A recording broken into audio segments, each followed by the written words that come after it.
Assalamualaikum warahmatullahi wabarakatuh. Kami dari kelompok 8 Tejabelu akan menjelaskan tugas kami, yaitu menjelaskan tentang menu-menu pada access point seperti quick setup, network, wireless setting, dan wireless security. Sebelum itu dari kami akan memperkenalkan diri terlebih dahulu. Perkenalkan, nama saya Alif Aji Saputra, nomor absen 3. Perkenalkan, nama saya Fitzairuddin, nomor absen 18. Perkenalkan, nama saya Wika Leratunuci, nomor absen 34. Perkenalkan, nama saya Migilang Mustika, absen 23. Oke, jadi ini kita sedang di TP-Link untuk quick setup. Nah, quick setup itu atau pengaturan cepat. Di sini ada tulisannya, the quick setup will tell you how to configure the basic network parameters. Atau pengaturan cepat akan memberitahu Anda cara mengkonfigurasi parameter jaringan dasar.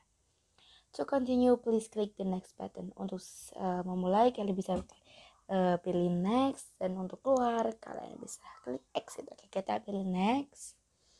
Terus di operation mode atau mode operasi, di sini kita disuruh untuk memilih mode operasi yang kita butuhkan.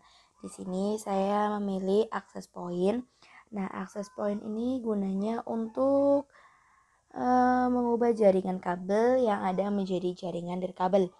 Terus di bawahnya itu ada multi SSID, itu untuk membuat beberapa jaringan nirkabel untuk memberikan keamanan dan grup FLAN yang berbeda. Terus di bawahnya ada repeater untuk memperluas jaringan nirkabel yang ada dan menyampaikan tanda nirkabel. Terus di bawahnya itu ada bridge with AP. Di sini untuk menggabungkan dua jaringan lokal melalui koneksi nirkabel.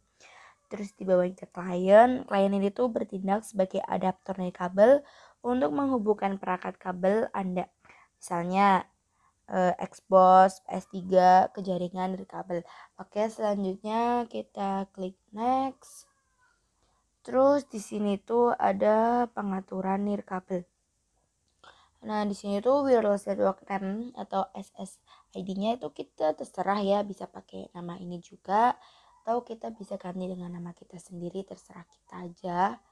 Misalnya aja di sini kita ganti dengan nama kelompok 8 gitu ya. Terus untuk wireless security modenya kita pakainya Most Secure ya, ini yang pakai WPA2 PSK. Terus ada wireless passwordnya kita pakainya 123456789 atau ini yang default. Terus kita klik next. Di network setting di sini ada DHCP server. Jadi kita pilihnya enable aja. Terus IP address-nya kita pakai default, subnetnya kita pakai default. Terus change the login account atau ubah akun untuk login itu kita no aja. Kita pilih next.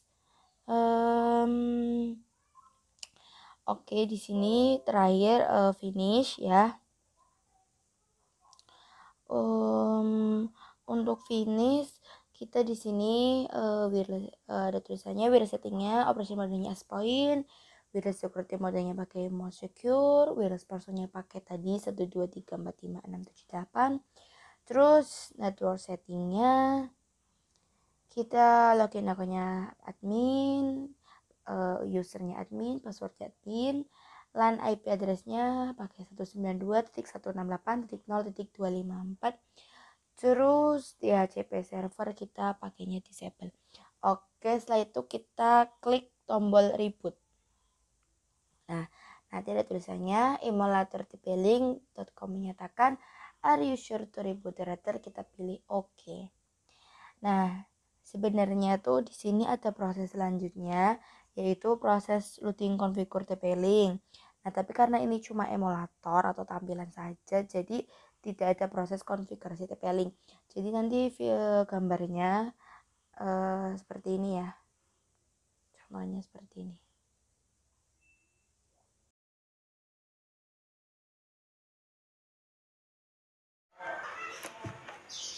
Baik, selanjutnya pada menu network terdapat pilihan LAN.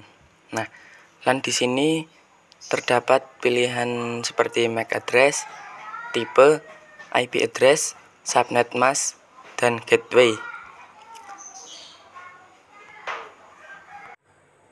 MAC address yaitu alamat fisik port LAN seperti yang terlihat dari LAN, nilainya tidak bisa diubah. Selanjutnya ada tipe atau jenis.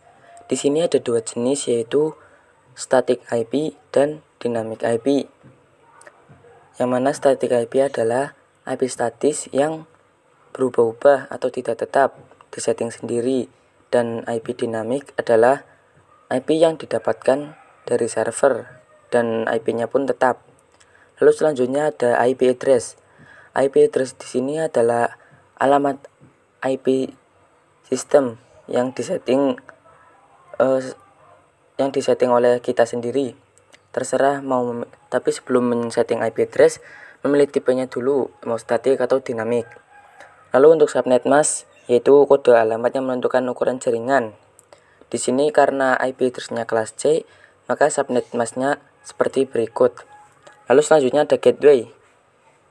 Gateway di sini gateway di sini adalah IP yang digunakan untuk TP-Link-nya. Itu saja menu di network.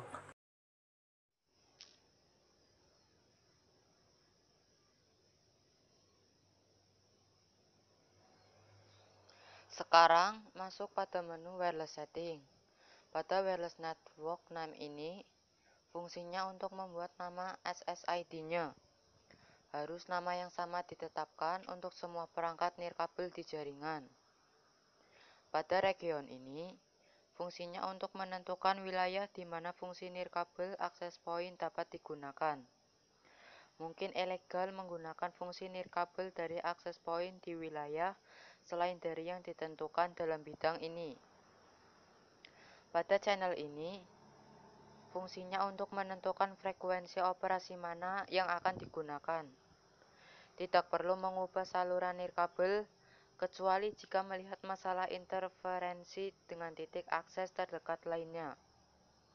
Pada mode, bidang ini menentukan mode nirkabel tempat akses point bekerja.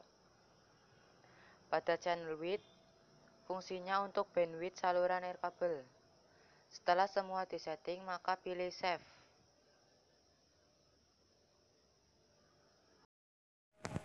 Oke, kita masuk kepada wireless security. Disable security, fungsi keamanan nirkabel jika dinonaktifkan, stasiun nirkabel akan dapat menghubungkan AP tanpa enkripsi. Sangat disarankan untuk kita bisa memilih salah satu opsi keamanan di bawah ini ya, yaitu satu WPA atau WPA 2 personal.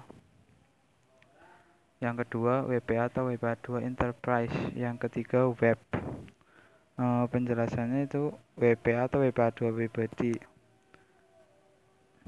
WPA atau WPA pribadi disarankan untuk kita memasukkan karakter ASCII atau hexadesimal untuk hexadesimal yang panjangnya antara 8 dan 64 karakter. Untuk ASCII panjangnya harus antara 8 sampai 63. WPA atau WPA 2 perusahaan.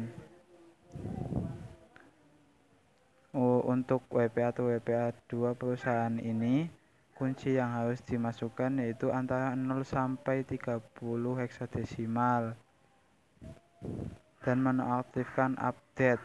Biasanya ini menggunakan TKIP, atau AS. Untuk web, format kunci web itu biasanya kita memilih ASCII atau hexadesimal. Format ASCII adalah singkatan dari kombinasi karakter keyboard dalam panjang yang ditentukan. Format hexadesimal adalah singkatan dari kombinasi digit hexadesimal.